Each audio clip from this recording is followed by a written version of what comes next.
प्रस्तुत काल आपण ग्रंथराज ज्ञानेश्वरी अध्याय क्रमांक 15 श्लोक क्रमांक ओवी क्रमांक 106 क्रमांकाला थांबलो होतो। 106 क्रमांकाची ओळ होती, किंबहुना ही आठे अंगिका अधिक काठ फाटे, परी शिंपीचे एवढे उमटे रूपे जेवी। फार काही सांगावे, परंतु हा वृक्ष 8 प्रकारांनी अधिकच वाढतो। कोणत्या?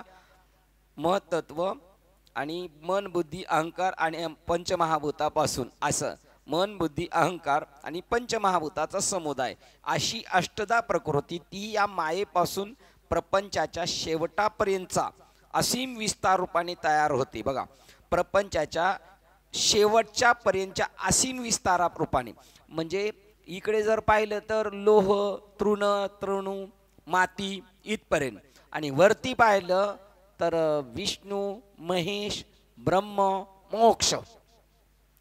हे कशामध्ये? सगळं मायेमध्ये। काय मायेबद्दल ती ओळ होती? मायेबद्दलची भागवत मधली मायेबद्दलची ओळ, अहम सोहम जड मूढता, साधन साधक साध्यता, देवी देव परिवारता, ही त्रिविधता मायेची। मग देवी देव आणि त्याचा परिवार, साधक साध्य आणि साधन, हे सगळं मायेमधलं। इथे सांगितलं बघा 5 क्रमांकाची ओळ, एवं महद बुद्धी मने महाभूत समृद्धी, ये संसाराची अवघी सासन्नी निजे, किंबहुना ही आठे अंगी आहा अधिक फाटे, परी शिंपीचे एवढे उमटे रूपे। हा सगळा जो विस्तार आहे मायेचा, फार काय सांगावे, हा वृक्ष 8 प्रकाराने अधिक वाढतो आणि मायेच्या प्रपंचाचा शेवटच्या पर्यंतचा असीम विस्तार रूपाने तयार होतो मायेच्या माध्यमातून। आणि ती माया केवढी आहे? जेवढी शिंपी आहे तेवढंच काय दिसतंय? चांदी दिसते। फार काय सांगावे, परंतु हा प्रकार असा, तरी पण भासलेले रूपे जसे आपले अधिष्ठान असलेल्या शिंपीच्या आकारा एवढेच भासते। संसार कितीही वाढला तरी त्याचे अधिष्ठान ब्रह्मापेक्षा अधिक वाढत नाही, किंतु ज्ञात अशा सामान्य एका अंशावर तेवढाच भासतो। किती मोठं जरी दिसलं माया, तरी ती कशाच्या आधारे? साप किती मोठा दिसला तर त्याला अधिष्ठान असेल तेवढा दिसेल ना, त्याच्यापेक्षा मोठा दिसू शकत नाही। इथपर्यंत काल आपण आलतो। किंवा समुद्रावर उत्पन्न होणाऱ्या लाटा, ज्याप्रमाणे समुद्रा एवढ्या असून पोकळ केवळ भासत असतात, हे पटना अवघड आहे। किंवा समुद्रावर उत्पन्न होणाऱ्या लाटा, ज्याप्रमाणे समुद्रा एवढ्या असून पोकळ केवळ भासतात, त्याप्रमाणे अज्ञानमूलक जो हा जगद्रूपी वृक्ष, तो ब्रह्मच तत्वता अधिष्ठान रूपाने व्यापून बनतो। बघा, जेवढा समुद्र आहे तेवढा लाट पण तेवढीच आहे, पण लाट दिसते ही पोकळ आहे, आणि तुम्ही आपण दिसतोय ते पण कसे आहेत? पोकळ आहेत। लाट पोकळ आहे, पण लाटचं मूळ स्वरूप काय? समुद्रच आहे। तुमचं आपलं स्वरूप आकारात दिसल्यामुळे आपण त्याला थोडंसं छोटं समजलं, नाही तर आपण सुद्धा केवढे? अनुरेणून तोकडा तुका आकाशा एवढा। 7 नंबरची ओळ बघा, का समुद्राचे ने पैसारे वरी तरंगता असारे, तैसे ब्रह्मचे हे वृक्षाकारे अज्ञान मूळ। ही पण ओळ झाली होती का? हा, ही झाली होती ना। हा, त्याप्रमाणे किंवा ते म्हणतात, त्यामुळे जगद्रूपी वृक्ष तो ब्रह्मच तत्वता अधिष्ठान रूपाने व्यापून बनतो। ज्याप्रमाणे एखादा स्वप्नात एखादा मनुष्य एकटाच असून इथे आलो होतो, जे पाहतो, आणि तो संन्याशी बाबा झोपला होता, विहिरीच्या कट्ट्यावरून पडला, हा दृष्टांत वाजव।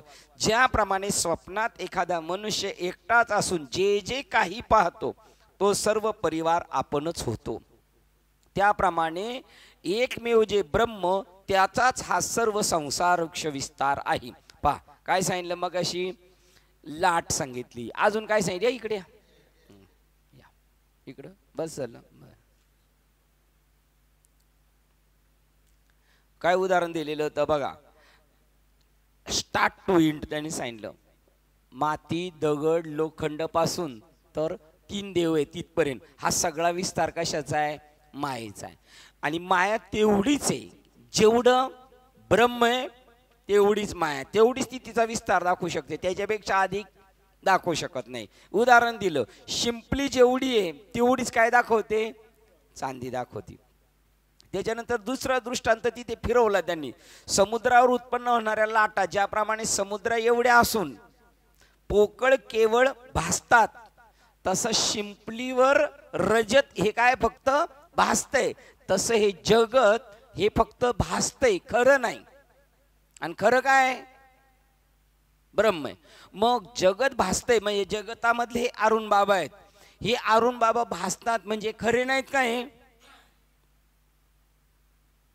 हे खरे नाहीत का? बघा, मी वाक्य पहिलं म्हणलं ते हे अरुण बाबा खरे नाहीत का, आणि आता मी फक्त वाक्य बोलतोय हे खरे नाहीत का? हा, आणि हे खरे आहेत. मग हे कोण आहेत? ते तू आहेच. पण हे तसं समजत नाही, ते मी आहे, आणि आपणही समजत नाही ते आहेत. आपण काय समजतोय? अरुण बाबाचे. आणि ते काय होतंय? आपल्याला फक्त भासतंय. आणि ते जेवढे आहेत तेवढंच भासतं, जेवढी शिंपली आहे तेवढीच. बरं, हे जे आहे हे ओरिजिनल समुद्रच आहे, पण लाट दिसते तसे हे दिसतात. हे 2 नंबरचं उदाहरण दिलं. आणि तिसरं उदाहरण दिलं की एखादा माणूस स्वप्नात झोपला आणि स्वप्न पडलं. तेव्हा स्वप्न पडलं तेव्हा तो किती जण झोपलेले आहेत? एकटाच झोपलेले. आणि त्याच्यामध्ये जेवढं समजा एखाद्या लग्नाला गेला येतो आणि नवरीकडचं वराड, नवऱ्याकडचं वराड, आणि वाजंत्री बिंजंत्री हे सगळं कोण झालेलं आहे? तो एकटाच झाले. तसं एक ब्रह्म एकापासून अनेक झाले, किंवा आधी मध्य अंती अवघा हरी एक, एकची अनेक हरी एक झाला, है ना? एकची अनेक एक हरी झाला. बघा काय किती गडबड आहे. आता हरिपाठात जर युटनच्या गडबडीत असला का गाडी ठोकली समजायची त्यांनी. काय? आधी मध्य आणि अंती अवघा हरी एक, एकची अनेक एक हरी झाला. पहा, हा एक महत्वाचा आहे. आणि अनेक झाला तरी कोण झालाय? एकची अनेक हरी झाला. त्याप्रमाणे हा संसार वृक्ष आहे. म्हणून एकदा एखादा मनुष्य जे काही पाहतो तो सर्व परिवार आपणच होतो. त्याप्रमाणे एकमेव जे ब्रह्म त्याचाच हा संसार वृक्ष विस्तार आहे. संसार वृक्षात्मक ब्रह्माचे अधिष्ठान ब्रह्मचैतन्य असून त्याचाच विशाल विश्वरूपाने अतात्विक परिणाम संभवतो. बघा, त्यामुळे ब्रह्म विवर्तोपादानकारक आहे, त्यावरच हा विस्तार भासतो. 8 नंबर वाचायची तुम्हाला अर्थाची.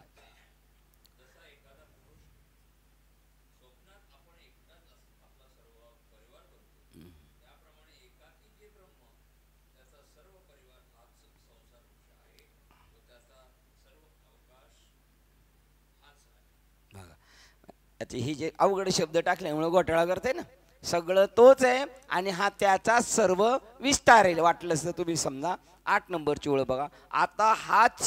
आता याचा हाची विस्तारू, हाची यया पैसारू, जैसा आपण पे स्वप्नी परिवारू एकाएकी, एकाएकी परिवार स्वप्न आपण पे जैसा हाच पैसारू त्याचा. जसा झोपलेल्या माणसाला जे स्वप्न पडलं हा तो एकाचाच विस्तार आहे, तसा हा एकाचाच. आणि असं हे एक आहे ते जाणणारे अद्वैत कुसरी परी ते असो. परंतु यावेळी सर्व गोष्टी बाजूस ठेव. याप्रमाणे हा आश्चर्यकारक भ्रमात्मक संसार वृक्ष वाढतो व याला महत्त्वाधिक अंकुरापासून खालच्या बाजूस फांद्या फुटतात. 8 पर्यंत घ्यायचे. कितपासून घ्यायच्यात? 8 पर्यंत घ्यायच्यात. 6, 7, 8. आता त्याच्या अगोदर त्यांनी घेतले असतील ते राहू द्या. परंतु यावरील सर्व गोष्टी बाजूस ठेव. याप्रमाणे हा आश्चर्यकारक भ्रमात्मक संसार वृक्ष वाढतो, याला महत्त्वाधिक अंकुरापासून खालच्या बाजूस फांद्या फुटतात. परी ते असो हे ऐसे कवारे झाड उससे यया महदाधिक आरवसे अधोश शाखा आणि मग त्याच्यामधून खालच्या शाखा निर्माण झालेल्या आहेत. आणि या झाडाला ज्ञाते लोक अश्वत्थ असे जे म्हणतात ते का, त्याबद्दल तुला येथे सांगतो, ते ऐक. का तर तो क्षणभर स्थिर नाही, इतका स्पीड आहे, इतका स्पीड आहे, पण आपल्याला काय दिसतोय, तो तसाच दिसतोय. तर श्व याचा अर्थ उद्या तोपर्यंत वा तसे म्हणे तोपर्यंत हा प्रपंचरूपी झाडाचे एक स्वरूप टिकून राहत नाही, म्हणून याला अश्वत्थ असे म्हणतात. बघा, आता हा असा आहे असं म्हणस्तोपर्यंत सुद्धा त्याचा बदल झाला. जसं नदीवरचं पाणी, हे पाणी ते हे पाणी म्हणस्तोपर्यंत ते पाणी कुठं खाली पळालं, एवढं स्पीड आहे, म्हणून त्याला तो एकही क्षण स्थिर नाही, सतत तो बदलत राहतो, म्हणून त्याला अश्वत्थ म्हटलेलं आहे. संस्कृतात क्षणभरही ज्यास एकसारखे टिकणे नाही तो अश्वत्थ होय. आणि त्याला पिंपळाला सुद्धा अश्वत्थ वृक्ष म्हणतात. पण तो हा सांगितला नाही, त्याचा अर्थ असा आहे का तो घडीवर स्थिर नाही, सारखं बदल आहे. आपण काल पाहिलेलीच माणसं नाहीत, आपण आपल्यात सुद्धा सारखं स्थित्यांतर होते, परिवर्तन होते, पण आपण रोज एकमेकाला पाहतो, त्यामुळे तेवढ्या स्पीडनी बदल झालेला कळत नाही. एक वर्षाने जर माणूस भेटला तर तो म्हणतो किती परिवर्तन झाले. त्याप्रमाणे या संसार वृक्षाचं बदल होत असतं. ज्याप्रमाणे फक्त एक क्षण लोटला नाही तोच मेघाचे नाना तऱ्हेचे रंग बदलतात, किंवा वीज संपूर्ण एक एक निमिष मात्र देखील पूर्णपणे टिकत नाही, तसा हा संसार आहे. मेघ नाही का म्हणले आले आले आता लय पडणार आहे, आता पडणार आहे म्हणल्यावर दारात खिडक्या लावून आत बसले, लगेच म्हणले गेलं गेलं खाली गेलं. पण त्याच्यापेक्षा दुसरं उदाहरण दिलं, वीज कडाडते आणि आपण जर त्याला म्हणलं ती बघ वीज, आणि तो बघायला लागला, त्याला दिसेल का मी, तोपर्यंत ती निमिषार्धात गायब होती. कमलाच्या हलणाऱ्या पानावर जसे पाणी मुळीच ठरत नाही, ते सरसर सरसर करून निघून जातं, किंवा व्याकुळ झालेल्या मनुष्याचे चित्त ज्याप्रमाणे स्थिर नसते, त्याचप्रमाणे या संसाररूपी झाडाची स्थिती होय आहे. अर्थात हा वृक्ष प्रत्येक क्षणास नाश पावतो, म्हणून याला ज्ञाते अश्वत्थ असे म्हणतात. आणि व्यवहारात अश्वत्थ म्हणजे पिंपळ असे म्हणतात खरे, परंतु तसा पिंपळ सांगण्याचा श्रीहरीचा या ठिकाणी अभिप्राय नाही. नाहीतर या झाडास पिंपळ या अर्थाने अश्वत्थ म्हटले असते तर ती उपमा लौकिक दृष्टीने बरी आहे असे मला वाटले असते.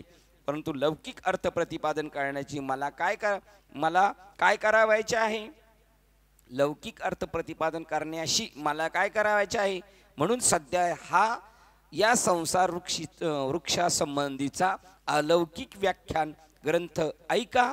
तर संसारूपी वृक्ष हा क्षणिक आहे, याच अभिप्रायाने देवाने याला अश्वत्थ असे म्हटले आहे. क्षणभंगूर आहे म्हणून प्रत्येक क्षणाला चेंजेस होतं, म्हणून याला ते नाव ठेवलेले आहे. आणखीही या वृक्षाला अव्यय म्हणजे नित्य या नावाने खोटीत प्रसिद्धी आहे. बघा, त्याला दुसरं नाव काय, अव्यय, त्याचा अर्थ काय, नित्य आहे. पण नित्य आहे का तो, ही खोटी. जशी मंगळाला काय, अमंगळाला नाव काय ठेवलंय, मंगळ ग्रह. परंतु ह्याच्या अव्ययत्वाचा गर्भित अर्थ असा आहे काय, की ज्याप्रमाणे समुद्र एका अंगाने मेघाच्या तोंडाने उपसला जाऊन आटत असतो आणि दुसरीकडून त्यास नद्या एकसारख्या भरीतच असतात, म्हणून तो समुद्र आटतही नाही आणि वाढतही नाही, असा निरंतर परिपूर्ण आहे असा दिसतो. परंतु जोपर्यंत मेघाचे शोषण करणे किंवा नद्यांचे समुद्रास मिळणे या दोहींचा उपयुक्त एकमेकाच्या संबंधाचा उकल होत नाही, तोपर्यंत तो पूर्ण होई. बघा, जोपर्यंत आपल्याला ते कळत नाही. बघा, ओवी बघू आपण 120 बरोबर ना, हा 19च्या पुढे. अनिकही एक थोरू या अव्ययत्वाचा डगरू आथी परी तो भितरू ऐसा आहे. आता त्याचा जैसा मेघाचे नि तोंडे सिंधू एके अंगे काढे, सागरातूनच ढगवरती गेले, म्हणजे वर कोण गेलेलं आहे, सिंधूच गेलेला आहे. आणि नदी एरीकडे भरतीचं असे, एकीकडून उपसला जातो आणि एकीकडून परत भरला जातो, म्हणून तो अव्यय म्हणजे तो जसा आहे तसाच आहे. त्याचप्रमाणे या संसाररूपी झाडाचे उत्पन्न होणे व लयास जाणे ही अतित्वरतेने होतात, म्हणून त्याविषयी निश्चित तर्कच करता येत नाही. बघा ना, नाही तर मग लई पाऊस पडला तर मग इकडं वाढलं पाहिजे आपल्याकडं. पहिलं तर समुद्र भरलेलाच आहे आणि आता एवढा सगळा पाऊस पडला म्हटल्यानंतर कडेच्या ज्या बिल्डिंगी ते कुठं जायला पाहिजेत, पाण्याखाली जायला पाहिजे. पण का नाही जात? पाणी आहे तेवढंच आहे. बघा हा दृष्टांत, शिंपी जेवढी आहे तेवढंच रुपे, पाणी जेवढे समुद्र तेवढ्याच लाटा आहेत. आणि तिसरं, जेवढी माणसं स्वप्नात झालेली असली तरी तो एकच आहे. त्याप्रमाणे समुद्र जेवढा आहे तेवढाच आहे, फक्त तो उपसला जातो आणि त्यामुळे आपण फक्त त्या क्रिया पाहतो पण अधिष्ठानाकडे पाहत नसल्यामुळे आपण घाबरून जातो. त्याचप्रमाणे या संसारूपी झाडाची उत्पन्न होणे व लयात जाणे त्वरेने होतात, म्हणून त्याविषयी निश्चित तर्कच करता येत नाही. यास्तव लोक याला अव्यय असे म्हणतात. एरवी जसा दानशील पुरुष हा जरी दानधर्म करून सर्व पैसा खर्च करून टाकतो असे दिसते, तरी तो तसा खर्च करीत नसून त्या खर्चाच्या रूपाने पुढील जन्मी आपल्यास पुण्यात्मक ठेवच जोडतो. त्याप्रमाणे हा वृक्ष अतिवेगाने उत्पत्ती स्थिती व लय पावत असल्यामुळे लोकास नित्य भासत असतो. बघा पहा 21-22 नंबरची ओळी काय, जो माणूस दान धर्म करतो म्हणजे तो संपवत नाही, ते काय करतोय, वाढतंय. किती पटीने वाढतं माहिती आहे का? जसं शेतकरी पेरल्यानंतर शेंगदाणे फेकून दिले त्यांनी 100 किलो, तर कमीत कमी 1000 किलो तर नक्कीच होणार आहे. तसं अजून आपल्याला ते सगळ्यांना माहीत नाही म्हणून आपण काही बाकीचं करत नाही. काय दान धर्म एवढं स्पीडने वाढत असल्यावर कोणी येडा माणूस आहे, कशाला नाही टाकणार? शेरेकर मध्ये कसं टाकतो माणूस, ही शेरेकर पेक्षा जास्त मोठी स्कीम आहे पण ती डोक्यात घुसत नाही आपल्या, आहे ना. रथाचे चाक भूमीवर, बघा आता दुसरं उदाहरण दिलं, स्पीडने जेव्हा पळतं त्यावेळेला ते पळते असं वाटत नाही, ते कसं वाटतं आपल्याला, स्थिर वाटतं. रथाचे चाक भूमीवर न टेकता अतिवेगाने फिरत असतात, त्याची गती लोकास दिसत नाही. त्यामुळे ज्याप्रमाणे ते फिरत नाही स्थिर व जमिनीत रोवले आहे असे भासते. त्याप्रमाणे कालाच्या अतिवेगामुळे या झाडाची जी एक प्राणीरूप शाखा वाहते व त्यामुळे गळून पडते, तोच पुन्हा तीच त्या ठिकाणी कोट्यावधी अंकुर फुटतात. तुम्ही मुंबईला कधी आले? 1975. आता गेल्यावर गावातली लोक तुम्हाला ओळखतात का? आणि तुम्ही त्यांना ओळखताय का? सगळी जनता नवीन झाली, एवढ्या स्पीडने वाढते ते. आणि 75ला यांना किती दिवस झाले? 40 वर्ष झाली. इकडे 50 धरा, 50 वर्षात एवढी झाली चेंजेस. ओळखणार नाही यांना गावचे लोक, आणि हे पण गावच्या लोकांना ओळखणार नाही, एवढ्या स्पीडने ते वाढते. आषाढ महिन्यात सारखी अभ्रावर आब्रे येत असली म्हणजे कोणती आब्रे आली, केव्हा आली व केव्हाची केव्हा गेली हे जसे कळत नाही, त्याप्रमाणे हा संसार वृक्षाची एक फांदी केव्हा गळाली व तेथे कोट्यावधी दुसऱ्या फांद्या केव्हा फुटल्या ही कळत नाही. त्याप्रमाणे प्रलयकालचे शेवटी या संसारूपी वृक्षाच्या उत्पन्न झालेल्या सृष्टीरूपी शाखा गळून पडतात व पुन्हा जगत उत्पत्तीच्या वेळी नव्या पुष्कळ शाखा समुदाय फुटतात. सहार कालाच्या याच्यामध्ये सांगतात उपनिषदांमध्ये, जसं आपण पेरणी करतो, नंतर मळणी करतो आणि बाकीचं तर भूस होऊन जातं, कापणी करतो पिकाची, सेम मनुष्य जन्माची सुद्धा तशीच राहती. ते सांग, आपण लहान होतो तेव्हाचे आजोबा राहिलेत का? आणि आपण आजोबा होणार तेव्हा नवीन गँग तयार होत राहणार. हे परिभ्रमेगा, हे घटिका यंत्र एवढ्या स्पीडने परिभ्रमेगा. बीज मोडे झाड होय, झाड मोडे बीज समाय, ऐसे कोटी जन्म जाय, जातीनं परिजातीनं नाशे. बघा ते चालूच राहतं असं. त्याप्रमाणे प्रलयकाळच्या शेवटी या संसारूपी वृक्षाच्या उत्पन्न झालेल्या सृष्टीरूपी शाखा गळून पडतात व पुन्हा जगत उत्पत्तीच्या वेळी नव्या शाखा पुष्कळ शाखा समुदाय फुटतात. सहार कालच्या प्रचंड वाऱ्याने प्रलयाच्या अति जीर्ण शरीरे रूपी साली गळून पडतात. न पडता तोच कल्पाच्या सुरुवातीस पुन्हा सृष्टी समुदायात्मक झुमक्याचे झुमके उगवतात. एक मन्वंतरापुढे दुसरे मन्वंतर, याप्रमाणे सूर्यवंश चंद्रवंश असा वंशवृद्धीचा विस्तार होतो व ऊस ज्याप्रमाणे पेऱ्याने वाढत जातो त्याप्रमाणे हे सर्व विश्व वाढते. कलियुगाच्या अंती चारी युगातील शरीर रूपी जीर्णसाली गळून पडतात न पडतात इतक्यात कृतयुगाची ओली साल बरीच वाढते, म्हणजे पुन्हा सृष्टीची उत्पत्ती होऊन ती जास्त वाढते. कृतयुग, त्रेतायुग, द्वापारयुग, कलियुग हे झालं का पुन्हा कृतयुग असं सारखं चालू आहे. अशी आपल्या अगोदर किती झालीत, अशी एक चौकटीची 28 चौकट वेळा झालेल्या आहेत. तरी पण आत्मा मात्र जसाच्या तसा आहे. युगे 28 विटेवरी उभा, असा 28 वेळा जाग्यावरच येतो. चालू असलेली जे वर्ष ते संपून जाते, ते पुढे चालू असलेले जे वर्ष ते संपून जाते, ते पुढील वर्ष मूळ आमंत्रण होते, किंवा ज्याप्रमाणे दिवस जातो किंवा येतो हे त्याच्या नित्य येण्या जाण्याने कळत नाही. सारखं चालू राहतं ना. त्याप्रमाणे काल एक वाक्य माझ्याकडून चुकलं, तुम्ही कोणीच सांगितलं नाही मला. उपादान कारण आणि निमित्त कारण. मग तू का नाही बोलला? मग नाही, असं नाही होऊन जायचं, पुढे जाणार ना. काय उपादान कारण काय? मडक्याचं उपादान कारण काय आणि निमित्त कारण काय? कुंभार. हा मग ते उलट झालं ना. मग तुम्ही काल होते का एकदम? असं नव्हते काले? ते मग असते तर बोलले असते. त्यांना असं मिस्टेक काढायला चांगला वाटतं. हे त्यांच्या नित्य येण्या जाण्याने कळत नाही. ज्याप्रमाणे वाऱ्याच्या एकसारख्या झुळकावर झुळका येऊ लागल्या, म्हणजे कोणती झुळूक संपली व कोणती आली त्याचा जोड केव्हा आहे व हे समजत नाही. त्याप्रमाणे शरीररूपी डिरी तुटून पडली न पडली तोच दुसऱ्या शेकडो शरीररूपी डिऱ्या फुटतात. त्या योगाने हा भवरूपी वृक्ष अव्यय नित्य आहे असा भासतो. सारखं ते चालू असल्यामुळे नदीचे वाहते पाणी बघा, मगाशी झालं, नदीचे वाहते पाणी वेगाने चाललेले असते व त्याला ज्याप्रमाणे मागून वाहत येणारे पाणी एकसारखे वरचेवर मिळत असते, त्या योगाने जसा त्याचा ठिकाणी स्थिरतेचा भास होतो. आपल्याला ते बघ ते पाणी, ते बघ पाणी, ते बघ पाणी नाही, ते म्हणस्तोपर्यंत दुसरा पाचतोपर्यंत ते पाणी कुठे गेलं आणि मागचं त्याच्या जाग्यावर आलेले. त्याप्रमाणे हे जग वस्तुता नसून, हे वाक्य महत्वाचे आहे.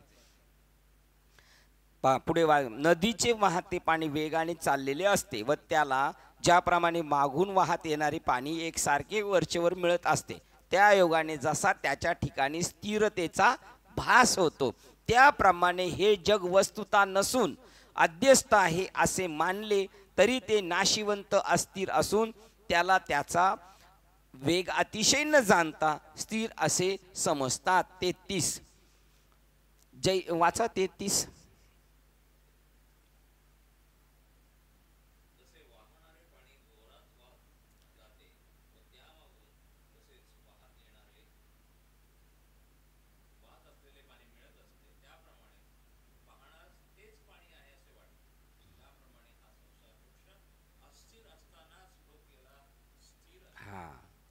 असं वाटतं तो कालचाच आहे, पण कालचा नाही. कालचा म्हणूस तोपर्यंत तो कुठे गेला, तो गेलो पुढे, आजचा मागचा आलाय पुढे, जसं पाण्याप्रमाणे त्याप्रमाणे ओळ सांगत होते. असं किंवा डोळ्याचे पाते लवते न लवते तोच कोट्यावधी लाटांची समुद्रावर घडामोड होते, परंतु ते ज्यास कळत नाही त्यास त्या लाटा नित्य अशाच भासतात. त्याप्रमाणे अज्ञानाला प्रवाहरूप असणारा संसार नित्य वासतो आणि ज्याला ज्ञानाला नित्य भासत नाही, हे सगळं तो पाहतो.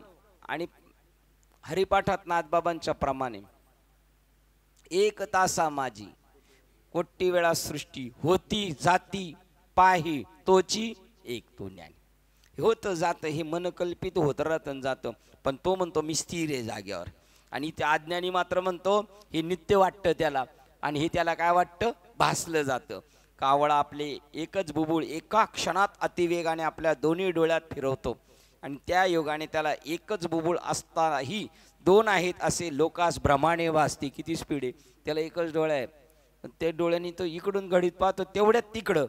आपली दृष्टी इकडच्या डोळ्यावरून तिकडं जास्तोपर्यंत याचं कुठं गेलेलं आहे बुबुळ, तिकडं गेलेले, एवढ्या स्पीडने असताही दोन आहेत असे भ्रमाने भासते. त्याप्रमाणे जग अनित्य असून नित्य आहे असा भ्रम होतो. किंवा आता अनित्य नित्य कोणत्या संबंधाने चाललंय, नाशवानाच्या, ते नित्य ना नित्य नाही, जसं आत्मा नित्य सिद्ध तसं नाही झालं, हे सारखं चेंजेस होते, त्याच्यात परिवर्तन होते.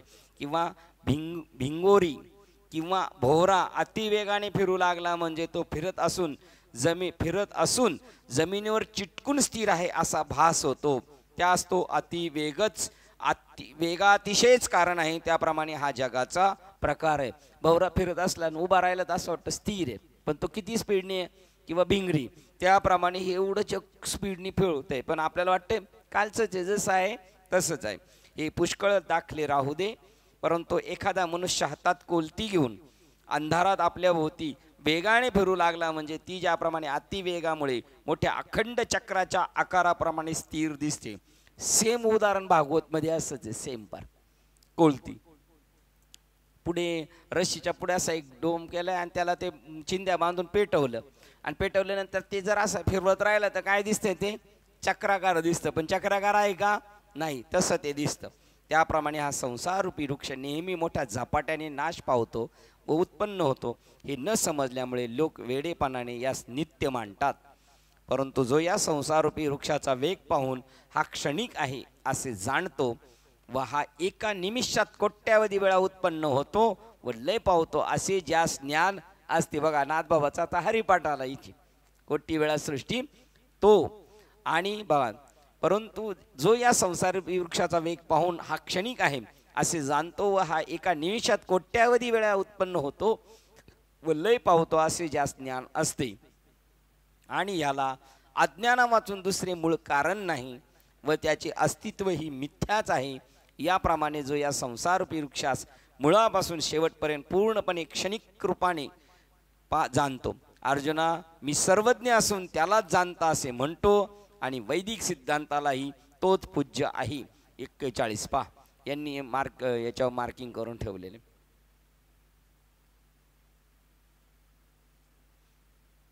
39, 40 आणि 41, 100 या सर्व प्रकारच्या योगापासून मिळणारे फळ त्याच्याच योगाने ज्ञानालाही जाते. पहा, अर्जुन ते म्हणतो ह्याला जो जाणतो ना असा क्षणिक आहे, आपण जाणलेलं आहे, फक्त आपलं काय होतं, थोडंसं धरसोड होते, नाही तर आपण हे सगळं जाणलेलं आहे. हे पटणार नाही यांना, ते म्हणतील यांच्याकडे पाहिलं कळतं यांनी काय काय जाणलेलं आहे म्हणून. हा, फक्त आपली कधी कधी धरसोड होती, तेवढी स्थिर होण्यासाठी हा आपला आटापीठ आहे. बा अर्जुना बघा, आणि ह्याला अज्ञाना वाचून दुसरे मूळ कारण नाही, याचे अस्तित्वही मिथ्या आहे. कोणाचं? संसाराचं. भासतोय कशामुळे? अज्ञानामुळे.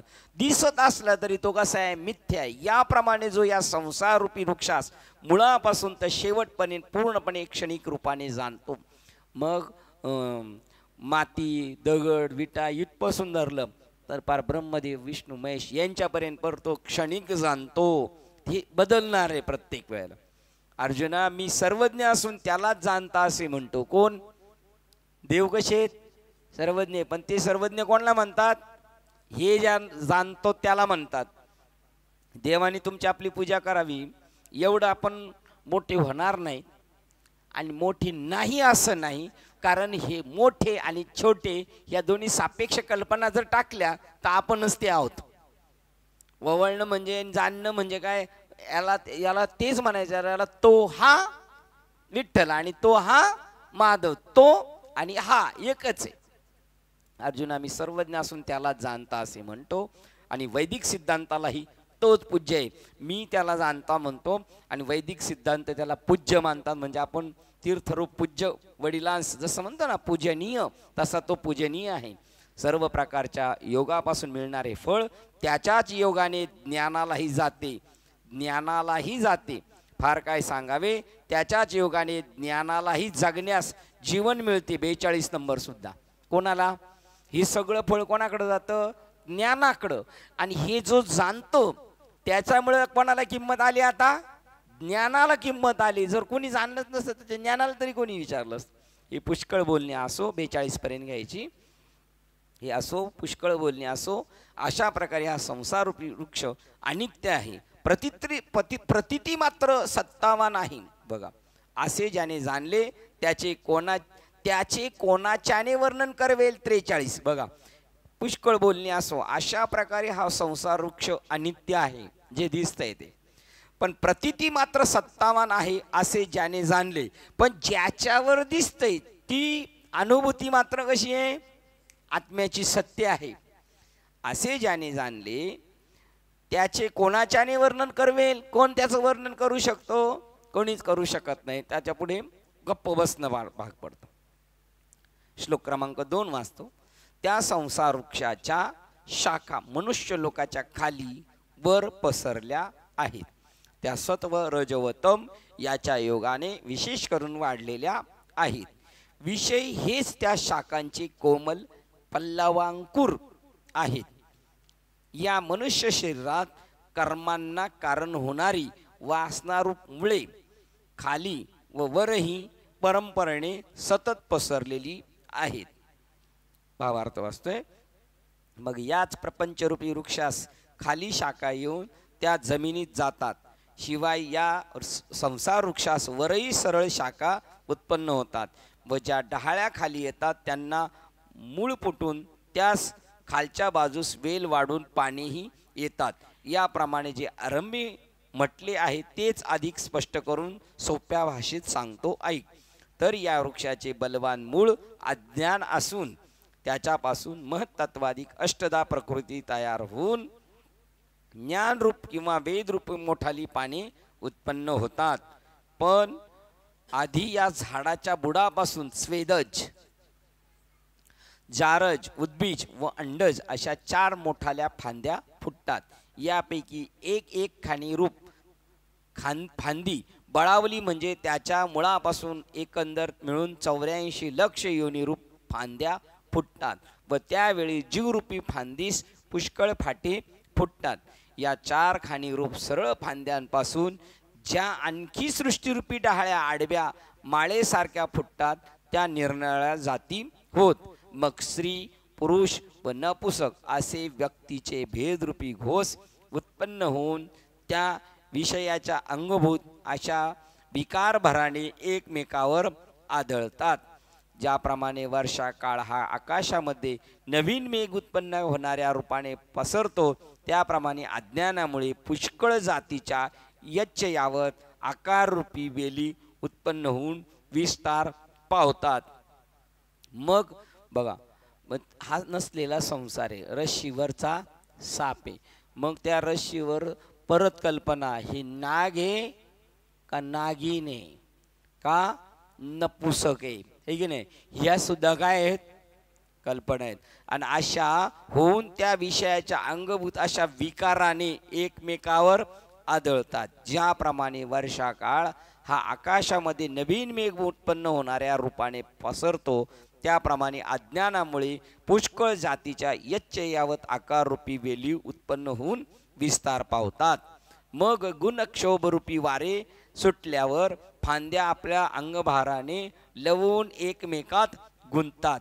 ते गुण अति वाढल्यामुळे त्या गुणक्षोभात्मक वाहणाऱ्या वाऱ्याच्या बळाने ऊर्ध्व मुलाच्या वृक्षास खाली वर व मध्ये असे 3 भेद होऊन फाटे फुटतात.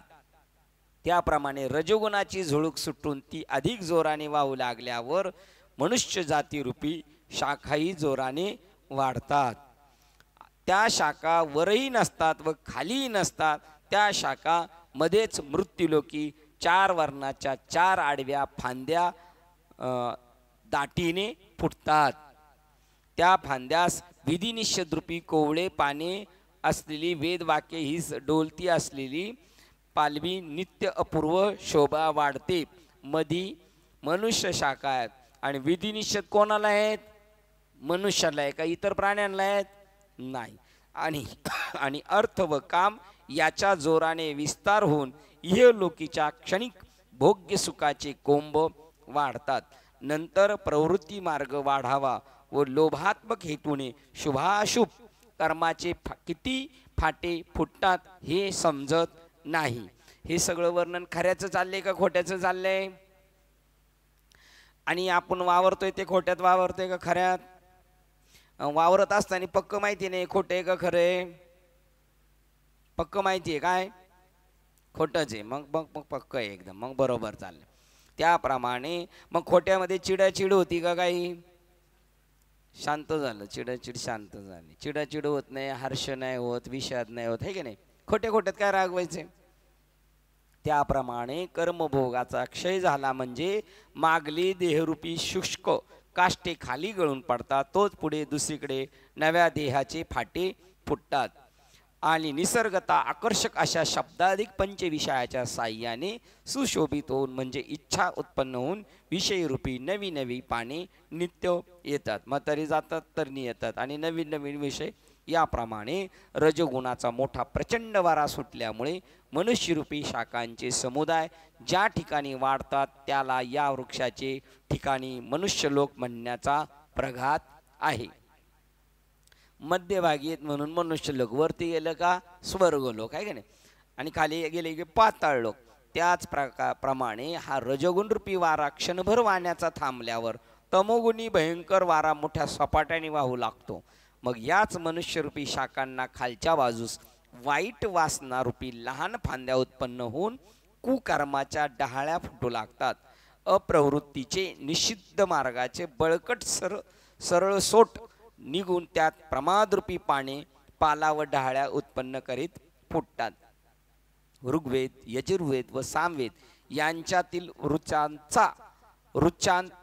ऋचात नियमाने निषिद्ध म्हणून जी कर्मे सांगितली आहेत ती मंत्रात्मक पालवी त्या शाखांच्या अग्रभागी वाढू लागते. तमोगुणात गेल्या का जे नाही करायला सांगितलं तिकडे त्याचं कल असतो.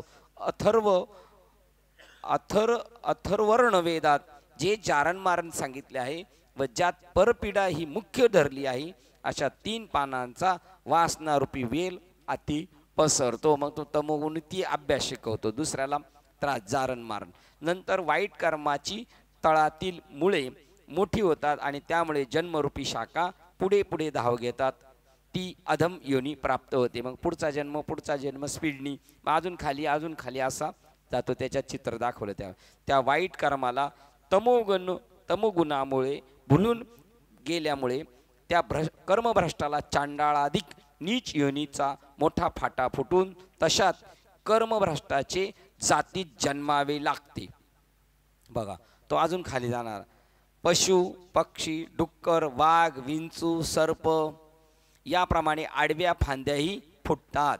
अर्जुना, याप्रमाणे त्या वृक्षाच्या शाखा अशा शाखांच्या सर्वांगावर नित्य नव्या फांद्या फुटून त्यांना नरक भोगरूपी फलाची प्राप्ती होते आणि तेथे हिंसा आणि विषय यात मुख्यतः पुढे करून वाईट संगती ही जेथे अग्रणी आहे यांच्या योगाने कुकर्मावर अनेक जन्म घेण्याचे रूपाने वाढीसच लागतो. तमोगुणातली ही जी भांडकुदळी आता आपण जी काय पाहतो ती त्याच्यामध्ये मोडली गेली. अशा अवस्था भोगता शेवटी झाडे, गवत, लोखंड, माती, दगड व जड योनीत जन्मावे लागते. पहिले कुठे सांगितले त्याला तमोगुण वाढला का त्याला चांडाळाधिक योनी भेटते. त्याच्यानंतर पशु, पक्षी, वाघ, विंचू, सर्प हे फिरणारे त्यातल्या त्यात बरेच. पण त्याच्यानंतर ताण लागली तर वाघ जाऊ शकतो पाण्यावर, विंचू फिरू शकतो, डुक्कर, पक्षी. पण त्याच्यापेक्षा अजून खालची स्टेप कोणती आहे? झाडे, गवत, लोखंड, माती व दगड या जड योनीत जन्मावे लागते. बघा, जडामध्ये सुद्धा चैतन्य आहेच. आता येणे काय? भय. तो तमोगुण वृत्तीला आहे. हा, तो झाड का कृमी होय का पशु का पक्षी पा त्याप्रमाणे मग जड योनीत जगावे लागते. तेथे शाखाही त्याच व फळेही तीच. ऐसे होती तरु, तृण, लोह, लोष्ट, पाषाण या खांद्याही तेवीच जाण आणि फळही हेची. याप्रमाणे ऐक, ज्याप्रमाणे मनुष्यापासून स्थावरापर्यंत सगळ्या शाखांची वाढ खालीच होत असते म्हणून मनुष्यरूपी खांदीच खाली जाणाऱ्या खांद्याचे मूळ असे जाण. कारण या मनुष्यरूपी खांदीपासूनच हा संसार वृक्ष वाढतो. खालच्या लेवलला पण तिथूनच जाता येतं आणि वरती जरी जायचं असलं तर तिथून. म्हणून ही मध्य शाखा आहे. एरवी पार्थावर असलेले मुख्य अज्ञानरूपी मूळ पाहू गेले असता वर व खाली वाढलेल्या ज्या खांद्या आहेत त्यात खालच्या बाजूची खालच्या बाजूची मनुष्य जन्मरूपी मध्यावरची एक शाखाच होय. खालचे वरचे म्हणतात म्हणून मध्ये मनुष्य शाखा आहे. परंतु तमोगुण व सत्वगुण यांच्यामुळे दुष्कर्म व सत्कर्म यांनी भरलेल्या ज्या खालच्या व वरच्या शाखा आहेत त्या मधल्या या मनुष्यरूपी शाखेपासून उत्पन्न खाली व वर जातात. आता बघा, खालच्या आणि वरच्या सांगितलं, सत्कर्म केलं तर ती शाखा कुठं जाईल? वर. आणि दुष्कर्म केलं तर खाली, म्हणून ती मध्ये सांगितलेली. अर्जुना म्हणते नाही का, बाबा लोक सांगतात इथूनच गाडी जाते स्वर्गाला पण आणि नरकाला पण आणि मोक्षाला पण, जिकडं जायचं ते त्या स्टँडवर आलेलो आहे आपण. आता मेन जंक्शन स्टेशनला आपण आलेलो आहे. अर्जुना, वेदत्रय रूपी पाणी मनुष्यात्मक शाखे विना इतर दुसऱ्या कोणालाही लागत नाही. वेदाने जे मार्गदर्शन केले ते कोणला? फक्त माणसांनाच आहे. कारण त्यातील विधी विधानात्मक वेदाज्ञेला केवळ मनुष्याखेरीज दुसरी कोणी विषय म्हणजे पात्र अधिकारी नाही. वेदविधान कोणाला आहे? फक्त मनुष्याला आहे की नाही. म्हणून मनुष्यरूपी खांदी ही जरी संसार वृक्षाच्या वरच्या मुळाच्या दृष्टीने खाली वाढलेली एक शाखाच आहे, तरी कर्मवृद्धी रूप शाखा हिच्यापासून उत्पन्न होतात. म्हणून या शाखा मुळेही आहेत. पा आता ही जरी मध्ये असली तरी मुळे हीच आहेत. खाली जायचं तरी हीच मुळे आणि वर जायचं म्हणजे हे जंक्शन स्टेशन आहे. आणि या दुसऱ्या सामान्य झाडाची तरी हीच तरा आहे की जसजशा फांद्या वाढतात तसतशी त्याची पाळे मुळे जमिनीत खोल दृढ होतात. बघा, वर वाढत गेले म्हणजे बळकट झाली खाली, तसं जसा वर गेला तरी मनुष्य शाखा ही मेन आहे. आणि दुसऱ्या सामान्य झाडाची तरी हीच तरा आहे की जसजशा फांद्या वाढतात तसतशी त्यांची पाळेमुळे जमिनीत खोलवर दृढ होतात व मुळे बळकट झाली म्हणजे तसा फांद्यांचाही विस्तार अधिकच होत जातो. त्याप्रमाणे या शरीराची गोष्ट आहे. त्याचप्रमाणे या शरीराची गोष्ट आहे म्हणजे कर्मावशेष आहे तोपर्यंत शरीराचे अस्तित्व आहे. हे शरीरच कर्म आहे. जोपर्यंत आपला कर्म शिल्लक आहे तोपर्यंत शरीर आहे. ज्या दिवशी कर्म संपलं आपला कार्यक्रम संपला. त्याचप्रमाणे या शरीराची गोष्ट आहे म्हणजे कर्मावशेष आहे तोपर्यंत शरीराचे अस्तित्व आहे. आणि शरीर आहे तोपर्यंत कर्म करणार नाही असे म्हणण्याची मुळीही सोय नाही. कर्म हे घडणारच. म्हणून मनुष्य देह हा अन्य खालच्या व वरच्या शाखांची अर्थात कर्मरूपी खांद्याची मुळे होत यात संशय वा चूक नाही असे त्या जगज्जनक श्रीकृष्णाने सांगितले. मग म्हणतात, नंतर तमोगुणाची ती भयंकर वादळी वाहुटळ स्थिर झाल्यावर सत्वगुणाची वाहुटळ जोराने सुटते. तेव्हा मात्र याच मनुष्यकारूपी मुळात सद्वासनारूप अंकुर फुटून त्याला सुकृत रूपी कोंब येतात. मग पुण्याची फळं येणार त्याला. मग विकसणाऱ्या ज्ञानाच्या योगाने बुद्धी चातुर्याने तीक्ष्ण अशा जोराने एका क्षणात बुद्धीला विस्तारून डिऱ्या फुटतात. नंतर बुद्धिरूपी फोक स्फूर्तीचे बळाने विस्तार पावतात. त्या योगाने बुद्धीत प्रकाश पडून सुविचार सुचतो. जेव्हा सत्वगुण या मनुष्य शाखेत वाढतो तेव्हा इकडे रजगुण वाढतो तेव्हा मनुष्य जन्माला, आणि तमोगुण वाढतो तेव्हा खालच्या योनीला जातो. ही तो बनवलेले तसं सर्टिफिकेट घेऊन वाटचाल करत असतो. त्या ठिकाणी जे आतून मेधारसाने धारणाशक्तीने भरलेले आहेत आणि निष्ठारूपी पानांनी सुशोभित आहेत असे सत्ववृत्तीचे कोंबही सरळ निघतात. सदाचार रूपी पुष्कळ अंकुर सहज एकदम निघून त्या योगाने वेद पद्य घोषाद्वारा चहूकडे गर्जना केली जाते. अशी उलटी सुवासना दाखवली तशी ऊर्ध्ववरती चाललेली शिष्टाचार वेदोक्त आचार व नाना प्रकारची यज्ञ यागादी कर्माचा विस्तार अशी पानावर पाने विस्तारून फुटतात. याप्रमाणे यमदम रूपी घोष व तपाच्या डहाळ्या फुटतात आणि वैराग्य रूपी कोवळ्या शाखा पुष्कळ फुटतात. म्हणजे काल आपण जसं म्हणलं तो खाली गेलाय ते चैतन्यच रूप आहे, वर गेलंय ते आणि मध्ये ते. पण हे सगळं कशामुळे होतंय? चौथ्या अध्यायात सांगितलं गुणांमुळे होत राहतं.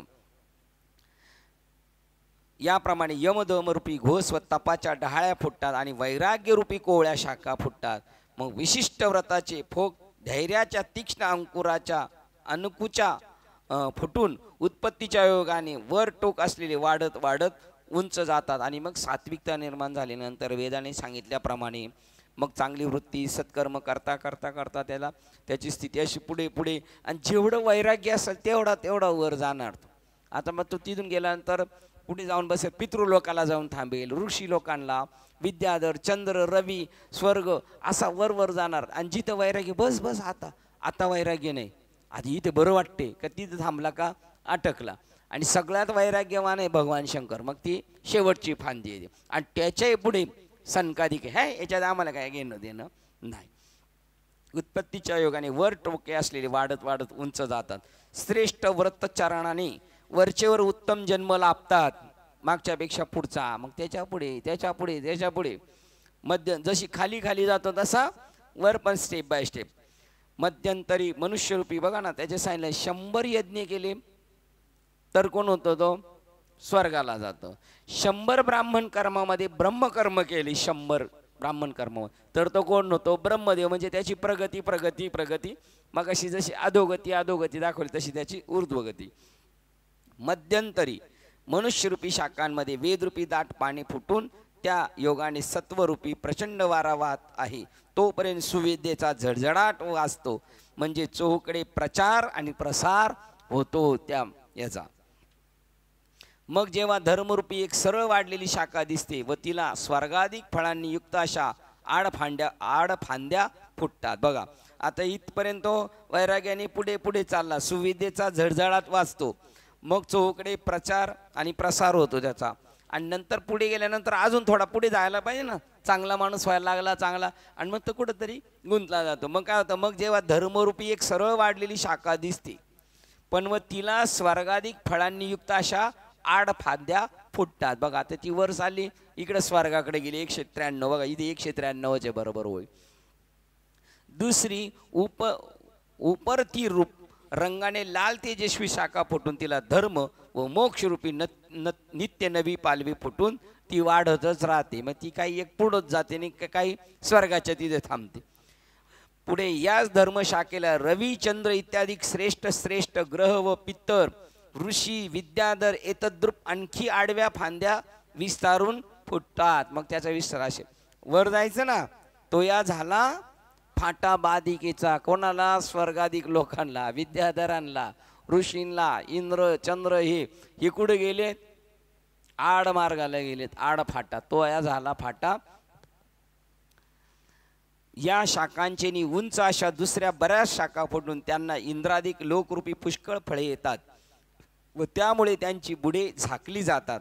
मग त्या खांद्यांवर तपाने व श्रेष्ठ ज्ञानाने अशा मरीची, कश्यप इत्यादी रूप दुसऱ्या उंच वर वाढलेल्या शाखा येतात.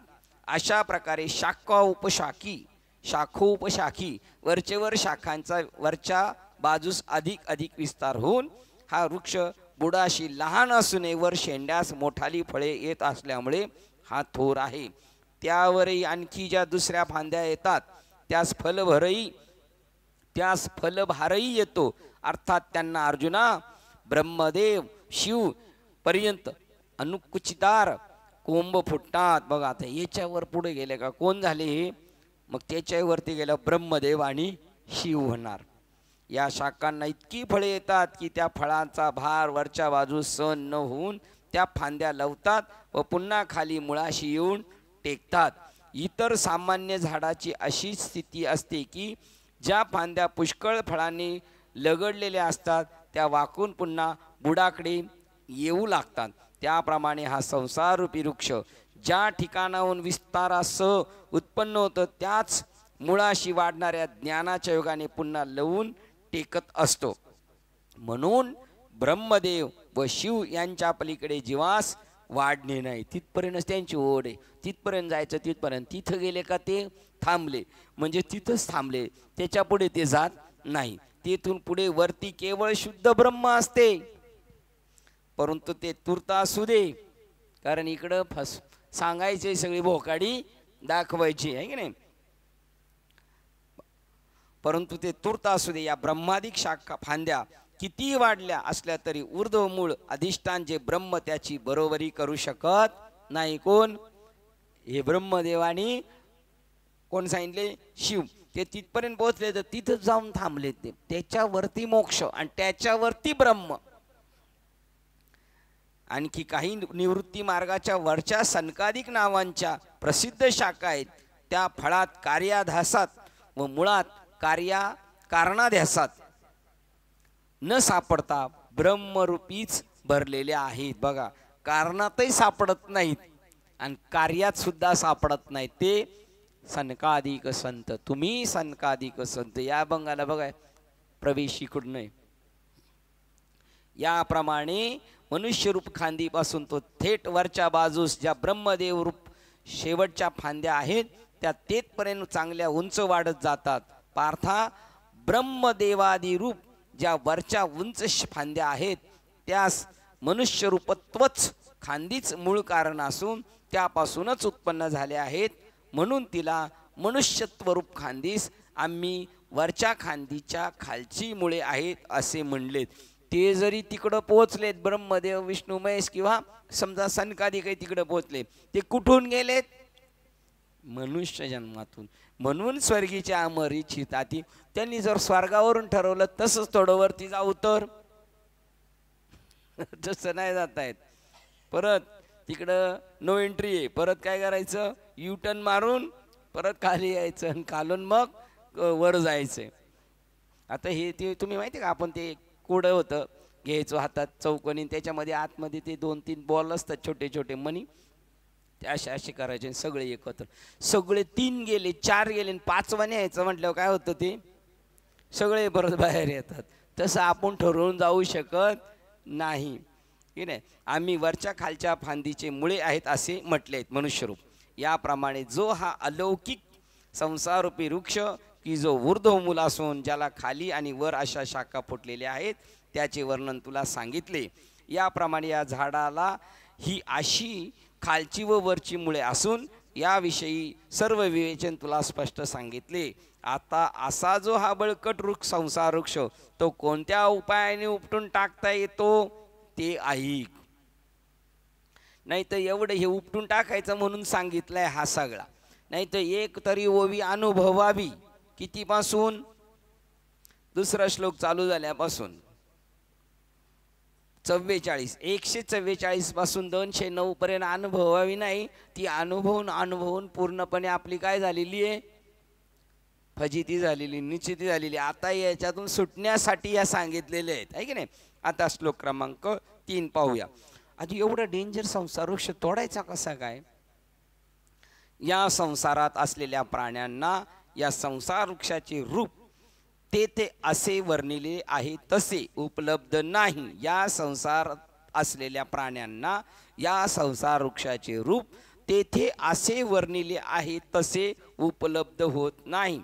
याचा अंत कळत नाही आणि याचा आरंभ कुठून झाला हे कळत नाही आणि याची स्थिती कळत नाही. ज्याची मुळे फार खोल गेली आहेत अशा त्या क्षणभंगूर संसार वृक्षाला अत्यंत दृढ मजबूत अशा असंग रूप शास्त्राने तोडून, बस एवढं तोडून टाकावे. याचे फक्त तोडून अर्थ वाचतोय खाली ओव्यांचा. परंतु अर्जुना तुझ्या मनात कदाचित असे वाटेल. बघा 209 वळीपर्यंत एवढी गडबड आहे ना, त्याच्या पुढचं सांगणार अति मार्मिक आहे ते आपल्या डोक्यात फिट राहिलं पाहिजे. परंतु अर्जुना तुझ्या मनात कदाचित असे वाटेल की याप्रमाणे हा संसार प्रचंड वाढलेला जो संसारूपी वृक्ष त्याला उपटून टाकील असे एवढे काही साधन आहे काय? उद्गार चिन्ह. कारण त्याच्या वरच्या बाजूच्या शाखांची वाढ कोठे? शेवटी ब्रह्मलोकापर्यंत आहे आणि त्याचे मूळ वर निराकार ब्रह्माच्या ठिकाणी आहे. या वृक्षाच्या खाली येणाऱ्या फांद्या वृक्षाधिक स्थावरापर्यंत तळात विस्तृत झाल्या आहेत आणि याचा मध्यभाग मनुष्यरूपी मुळांनी भरलेला आहे. असा हा संसार वृक्ष अति बळकट व अफाट अमर्याद आहे. आता याचा नाश कोणाच्याने करवेल? उद्गारवाचक चिन्ह. अशी शुद्र भावना कदाचित तू आपल्या मनात धरशील. हो बघा आता ह्याला मारायचं कसं? याच्यात एवढं वरती येईन, खाली एवढं येईन, इकडले विस्तार, याला मारायचं कसं?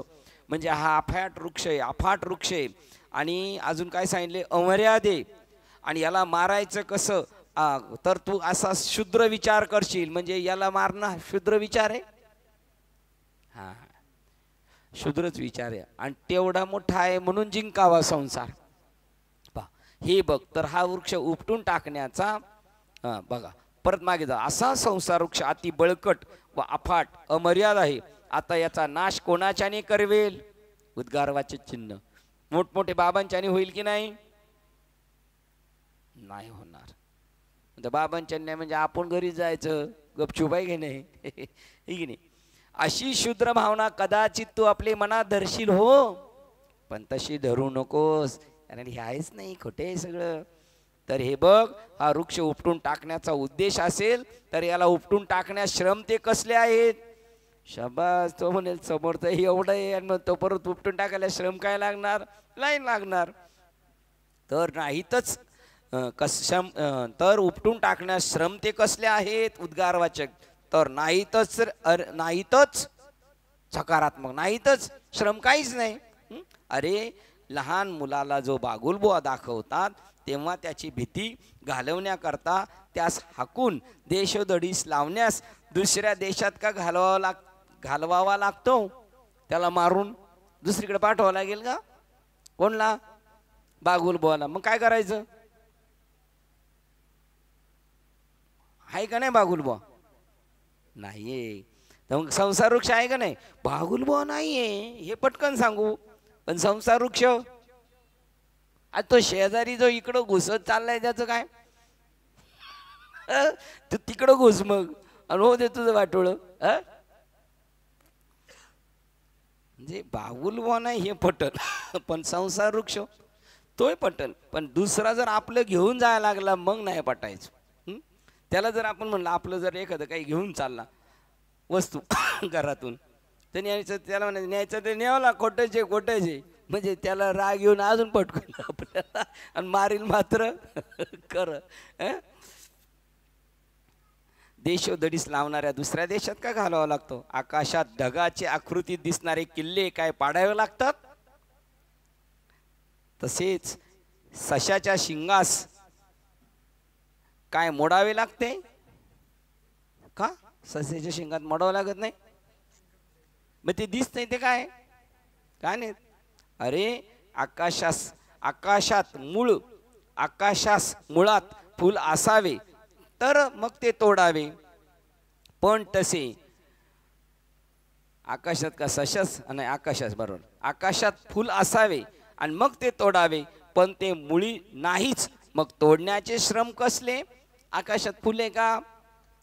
परत सशाला का नाहीत का? मग ते मोडायला आणि तोडायला काही वेळ लागणार आहेच नाही, तर म्हणजे करायचंच नाही. त्याप्रमाणे अर्जुना, तुला हा सांगितलेला संसार रूपी वृक्ष जर खरा नाही तर मग तो उपटून टाकण्यास भीती ती कसली आली आहे? हे खरं नाही तर मग इकडं माग 100 ओळी सांगितल्या कशाला? का सांगितल्या बरं? 210 पासून घ्यायच्यात. कितीपासून? कंटिन्यू चालू ठेवायच्या 210 पासून, आहे की नाही?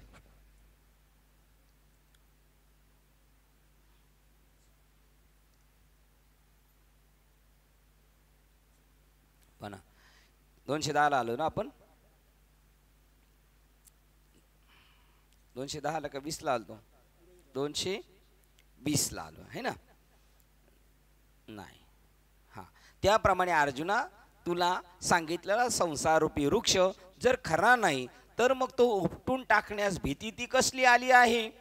आता उपटून टाकता येईल का नाही संसारूपी वृक्ष? आपल्याला टाकता येईल का नाही? का? आहेच नाही. आम्ही त्या झाडाची मुळे व डहाळ्या याच्या विस्ताराविषयी जो प्रकार मागे सांगितला, तो वांझेच्या घरात जशी काही पुष्कळ मुले घर भरून लेकरी आहेत असे सांगण्यापैकीच होय. तुम्ही माऊली आम्हाला नादी का लावता? तुम्हाला सवय लागलेली आहे म्हणून.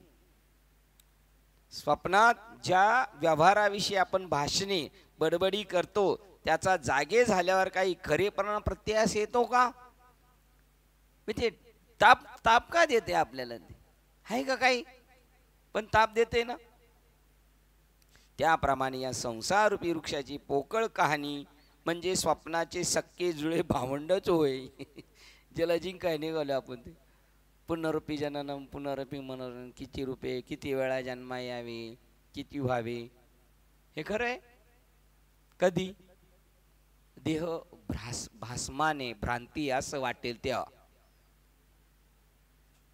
देह खरा आहे वाटतोय तोपर्यंत हा संसार खरा, आणि ज्या दिवशी देह खरा नाही आत्मा खरा आहे असं वाटणार, मी चैतन्य रूपे, त्या दिवशी मग काय. त्याप्रमाणे या संसार रूपी वृक्षाची पोकळ कहाणी, म्हणजे आतापर्यंत काय ऐकली आपण सगळी पोकळ कहाणी, आणि या पोकळ कहाणीत यांचे सगळ्यांचे तरायचे प्रयत्न चालू आहेत. त्या पोकळ कहाणीमध्ये आपल्याला अध्यक्ष उपाध्यक्ष सचिव खजिनदार सदस्य आणि बाकीचे त्यांच्या हाताखाली काम करणारे चिल्लर, ही सगळी कशी कहाणी आहे, पोकळ कहाणी. पण पोकळ कहाणीलाच लय भाव येतोय, तेच भाव खातात बिनकामाचे. पोकळ कहाणी म्हणजे स्वप्नाचे सक्के जुळे भावंडच आहे. नाही तर ज्याप्रमाणे आम्ही या झाडाचे वर्णन केले, असा कोण माहेरसाला आले त्याला उपटून फेकून देऊ शकता. ज्ञानोबरायण वगैरे यांचं पण काम नाही, कोणाचंच काम नाही. असं असतं तर असं नाही म्हणून जिंकले ते. नाही तर ज्याप्रमाणे आम्ही या झाडाचे वर्णन केले त्याप्रमाणे जर याची मुळे दृढ भक्कम असती आणि हा विस्तार पावलेला वृक्ष रूपकाने खरा असता, तर असा कोणता मायेचा पूत आहे का जो आपल्या सामर्थ्याने त्याला मुळापासून उपटून टाकीन. आहे का ह्याच्यात दमून कोणामध्ये? असे नाही आहे. हे पहा, नुसती फुंकर घातल्याने आकाश कोठे नाहीसे होते का? फार तर काहीसे आभाळ जाईल. म्हणून हे धनंजया, कासवीच्या तुपाची राजास मेजवानी करणे जसे असंभवनीय आहे का? कासवाच्या तुपाची राजास मेजवानी करणे जसे असंभवनीय आहे का? कसं दूध नाही डायरेक्ट तूप देतं का? डायरेक्ट डोळ्यांनी देतं तिकडं. त्याप्रमाणे मग त्याच्या पिल्लांना जर दूध भेटत नाही तर ते राजाला दूध दुसरे काढतील आणि राजाला तूप कधी भेटणार? म्हणजे त्याप्रमाणे तसं नाही, तसा हा संसार वृक्ष खरा नाही. म्हणून कासवीच्या तुपाची राजास मेजवानी करणे जसे असंभवनीय आहे, तसेच आम्ही जे या संसारूपी वृक्षाच्या स्वरूपाचे वर्णन केले ते सर्व मिथ्या आहे. आता पारायण करताना धारदार धारदार धारदार कळल का त्याला? नाही कळणार का नाही? ही साखरे बाबांची मामासाहेबांची आधी करून जे महात्मे होऊन गेले असतील त्यांनी जे आपल्याला समजून सांगितले हे त्यांचे लोकोत्तर उपकार आहेत. नाही तर आपण नुसतं वाचतच राहिलो असतं. बाबा रे, मृगजळाची तळी तलाव आहेत ती दुरूनच दृष्टीने पाहण्यास योग्य आहे, है की नाही? आणि जर त्याच्यावर एखाद्याने कर्ज काढून मोटर टाकली तर गेलं ना लॉस मध्ये, है की नाही? बाबा रे, मृगजळाची तळी तलाव आहेत ती दुरूनच दृष्टीने पाहण्यास योग्य आहेत.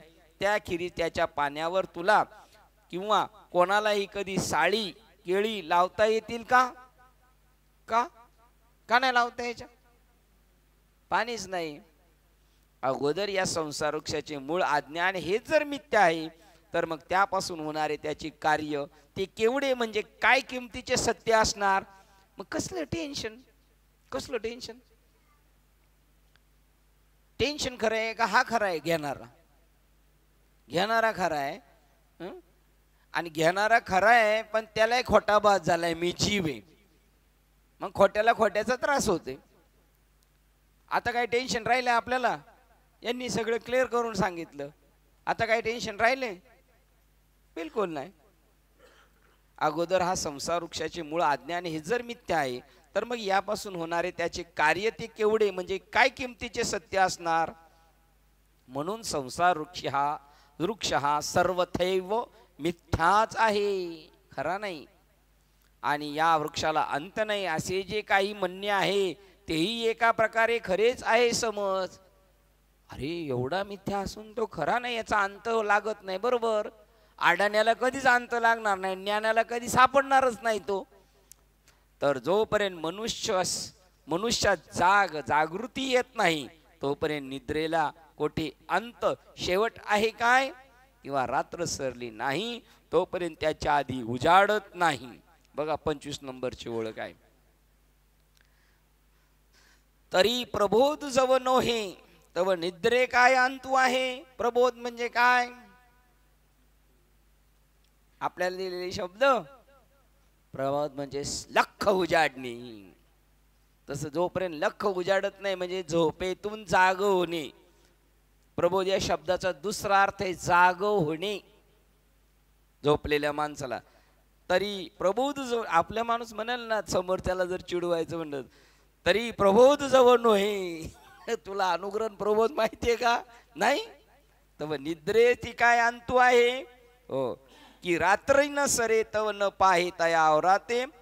त्या कावळ्यांना कधी उजाडलं जातं का? कारण ते अंधार पडायच्या अगोदरच घरट्या जातात आणि उजाडल्यावर बाहेर येतात. त्यामुळे त्यांना अंधार आहे का कधी? 25 नंबर बा. तोपर्यंत मनुष्यात जागृती येत नाही. जागणं म्हणजे काय? मी चैतन्य रूप आहे जगत चैतन्य. असं जगजोगी जगजोगी जाग जाग बोलती. तोपर्यंत निद्रेला कोठे अंत. शेवट आहे. जोपर्यंत जागा नाही होत तोपर्यंत कुठे येतो? झोपलेले आहे. कुठे झोपलेले? अविद्येच्या निधा. मग विश्वस्वप्नाचा हा धंदा. निद्रेला कोठे अंत. शेवट आहे काय? किंवा रात्र सरली नाही तोपर्यंत त्याच्या आधी उजाडत नाही. त्याप्रमाणे हे पार्था आत्म अनात्म विवेकाने डोके वर काढले नाही. म्हणजे जोपर्यंत ब्रह्मज्ञान आत्मतत्वाने झाले नाही तोपर्यंत या संसार रूपी अश्वत्थास अंत नाही. तैसा जब पार्था विवेक नुथवी माथा तव अंतु नाही अश्वत्था भवरूपा. या दोन्ही ओळी आहेत मला वाटतं 25 आणि 26. पण आता आपल्याला कंटिन्यू ठेवायचं. आणि ब्रह्मज्ञान हे वाक्य यांनी टाकले. तिकडे ब्रह्मज्ञान नसेल. 26 वाचा साहेब. असणार. विवेकू म्हणजे ब्रह्मज्ञान. चला वाचा.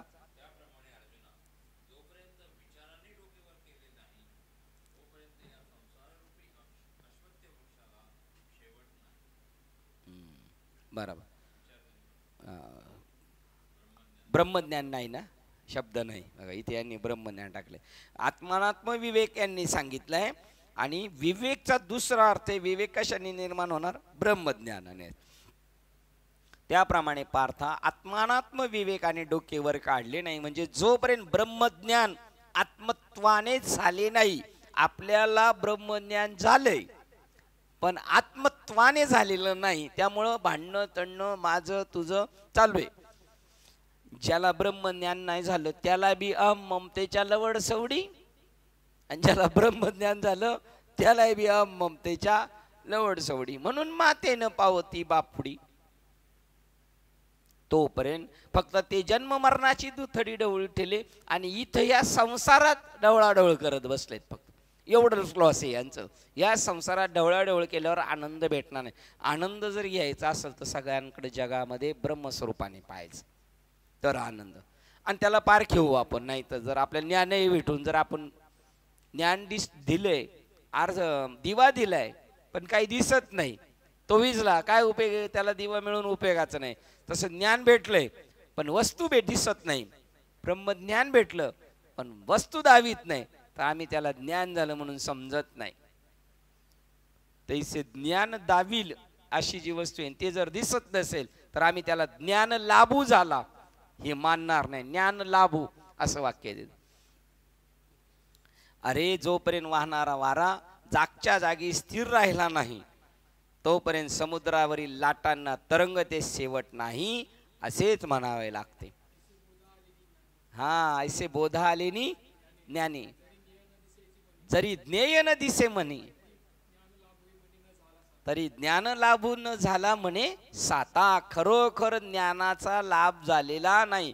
कारण मिळालेल्या ज्ञानाने जर ज्ञेय दिसत नाही तर तुम्हाला ज्ञानही होऊन काय उपयोग नाही. करेक्ट. म्हणून ज्यावेळेस सूर्य मावळतो अस्तात जातो त्यावेळेस मृगजळाचा भास नाहीसा होतो. किंवा बघा कधी कधी संसार नाहीसा होईल आपल्याला अज्ञान जाईल. ज्यावेळेस सूर्य मावळतो अस्तात जातो त्यावेळेस मृगजळाचा भास नाहीसा होतो. किंवा दिवा मालवल्यावर सहजच दिव्याचा प्रकाश नाहीसा होतो. त्याप्रमाणे या संसार रूपी वृक्षाचे मूळ असलेले जे अज्ञान त्यास खाणारे बाधित करणारे जे ब्रह्मज्ञान ते अंतःकरणात उदय पावले तेव्हाच या वृक्षाचा शेवट आहे, एरवी नाही. मी प्रश्न विचारणार आहे, पुन्हा उत्तर तुम्ही शोधायचे. ब्रह्मज्ञान भेटले का नाही आपल्याला सगळ्यांना?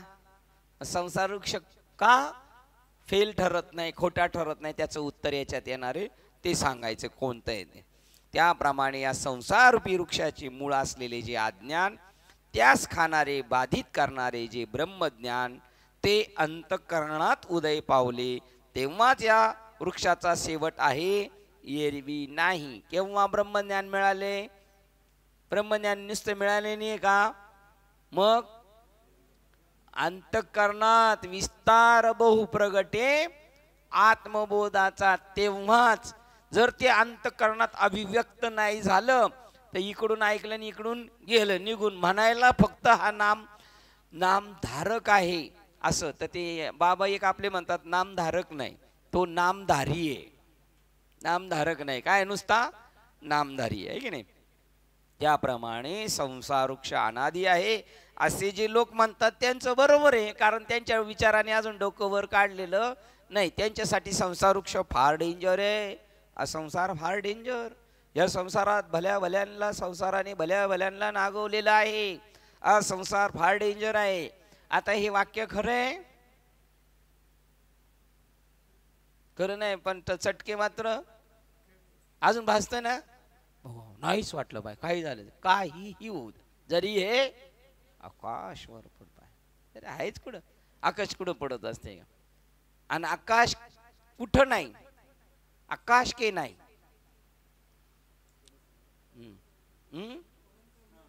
पवन कवना ते नशिवे आकाश के न समाय. हा, आकाश कुठं नाही, पवन कोणाला स्पर्श करत नाही, तैसा मीची एकूप आहे विश्व असे. बघा मग आता कशाची भीती, सगळे हे काय झालेले एकच झालेले, सगळं मीच व्यापलेलं. छान ओळी पाटे. अंतःकरणात ते ब्रह्मज्ञान उदय पावलं पाहिजे, उदय पावले तेव्हा शेवट आहे, एरवी नाही संसार वृक्षाचा. एकूण आता आपल्याला काही टेन्शन घ्यायचं कारण नाही. कमीत कमी आपल्याला काय कळालेले, परोक्ष कळालेले. आता आपण जास्त घोटून घोटून घोटून घोटून दृढ करायचं, बाकीच्यांचा विचार नाही करता. बाकीचे बी कोण आहेत, ते बी तेच आहेत. 29 नंबरची ओळ आहे. हे असो मीची एकू विश्वी आहे, पवन कवना ते ना आकाश के नाही. हे असो विश्वी मीची एकू आहे, मीची एकू विश्वी आहे. बरोबर. हे येथे भूते जे आत दिले ते मीच होऊन ठेवले, आणि वर्तत आहे जे तुली तेही मीच आहे, आणि भविष्यवाणी जी होती ती मज वेगळी नाही. हा बोलची एरवी होय ना जाय, एरवी होय ना जाय, पण लय चटके आहे तो. ठीक आहे नाही, हे फक्त आपण बोलायचंच. आपण बाबांना विचारलं, बाबा हे खरं का एरवी होईना जाय? हे खरं आहे, पण आमचे पण 2-4 कोर्टात केसेस चालू आहे. एरवी काय होईना जाय, है की नाही. 29 नंबर. तैसे मूळ अविद्या खाय ते ज्ञान जे उभे होय, बघा तेच या अंतू आहे, एरवी नाही. इथं बघा ब्रह्मज्ञान अंतःकरणात अभिव्यक्त होईल ना, त्याच्यापेक्षा इथं आहे ज्ञान आहे पण आडवय, आणि ते कसं पाहिजे, उभे होय. बघा तैसे मूळ अविद्या खाय ते ज्ञान जे उभे होय, ते ज्ञान उभे नाही, सध्या काय आडवे. तेच या अंतू आहे, एरवी नाही. त्याप्रमाणे संसार वृक्ष अनादी आहे असे जे लोक म्हणतात ते खरोखर पाहू गेले असता हा त्यांच्यावर अनादीपणाचा आळ आलेला नसून, तेही म्हणणे एका दृष्टीने त्यांच्या लक्षणास म्हणजे अनादि तत्वास अनुसरूनच आहे.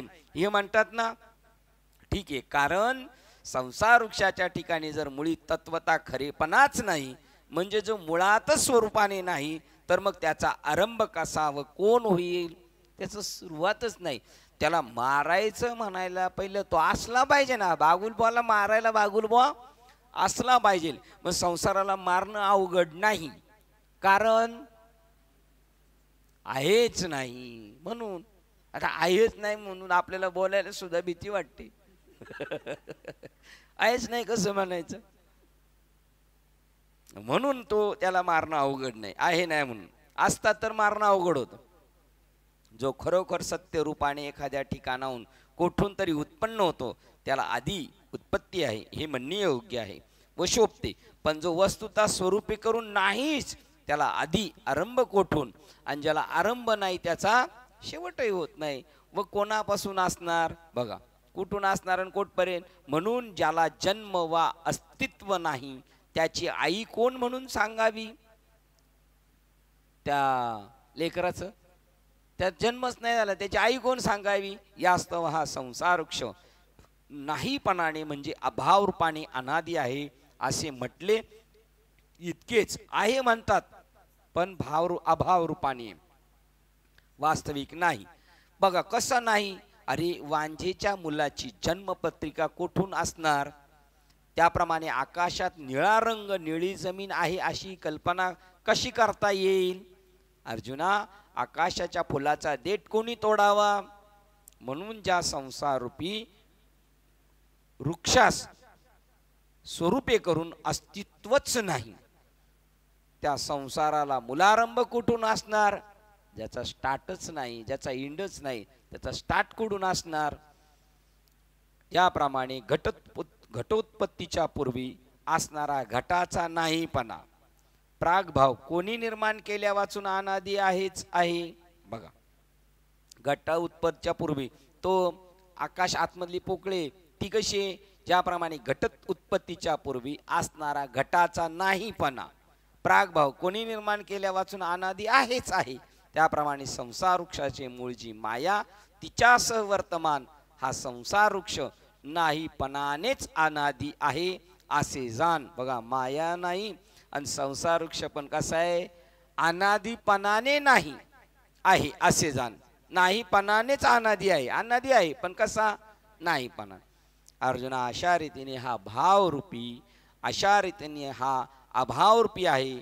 म्हणून याला आधी नाही व अंती नाही असे असूनही मध्यस्थिती काली व्यवहार दशेत हा प्रत्यक्ष जो काही भासतो तथापि ते त्याचे भासणे मृगजळाप्रमाणे मिथ्या होय. कारण मृगजळाची एखाद्या ब्रह्मगिरी पर्वतापासून उत्पत्ती होऊन ते निघत नाही व शेवटी खरोखर समुद्रातही मिळत नाही असे असून मध्यंतरी मिथ्या दिसते. म्हणून त्याही वेळेला प्रतितीकालीही ते वास्तविक नाहीच. बघा किती उदाहरण दिलंय. संसार नाही हा निश्चय दृढ करण्यासाठी मृगजळ दिसतं तर ते ब्रह्मगिरीवरून काही निर्माण झालेलं नाही आणि त्याचा एंड काही समुद्रात नाही. पण मध्ये जरी दिसत असलं तरी ते म्हणजे उगम पण नाही आणि शेवट नाही हे पक्क झालं. पण मध्ये दिसतंय तरी पण ते दिसत असलं तरी ही गावची म्हणे कशी आहे, दिसतं तसं नसतं आणि म्हणून हे जग फसतं.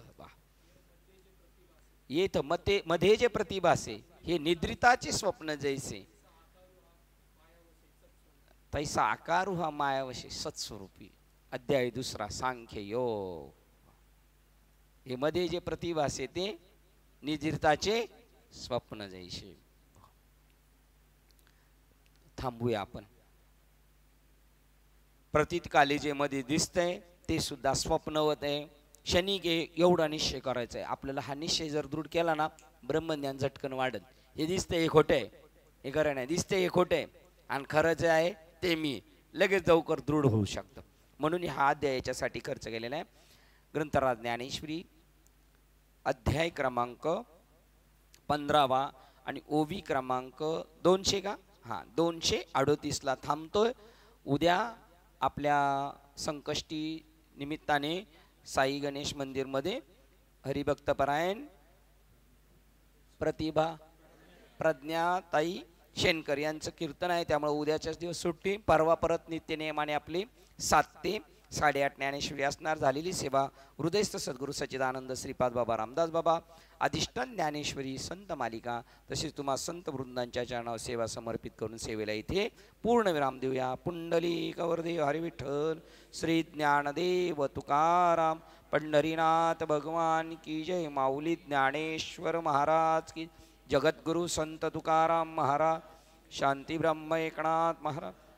सचितानंद श्रीपाद बाबान की जय. सचितानंद रामदास बाबान की जय. अवधूत चिंतनम श्री गुरुदेव दत्त गोपाल कृष्ण भगवान.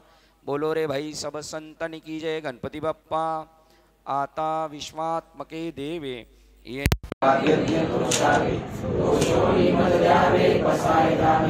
जे प्रांची व्यंकटी सांडो दया सत्कर्मी रती वाढो. उता परस्परे जडो मैत्र जीवांचे वेदांचे दिव्य जावो. विश्वस्वधर्म सूर्य पाहो तो देवांची रतो ते लाभो. प्राणिदात वर्षते सकळ मंगळी ईश्वर निष्ठांची भाग्यहरी.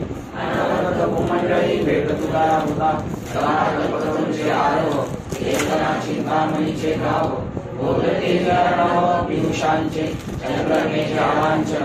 माखंडलिका बहीण ते सर्वाई सदा सज्जन सोयरे होतु. किंबहुना सर्व सुखी पूर्ण होनी त्रिलोकी. भजिलो आदि पुरुषी अखंडित आणि ग्रंथोपजीविते विशेष लोकी. दृष्टादृष्ट विजय होवानिजी एकमणे श्री विश्वेश्वराहो. आहोय दान बसावो. वरे ज्ञान देवो सुखिया झाला. वरे ज्ञान देव सुखिया झाला. वरे ज्ञान देव सुखिया झाला. हरि ओम शांती शांती.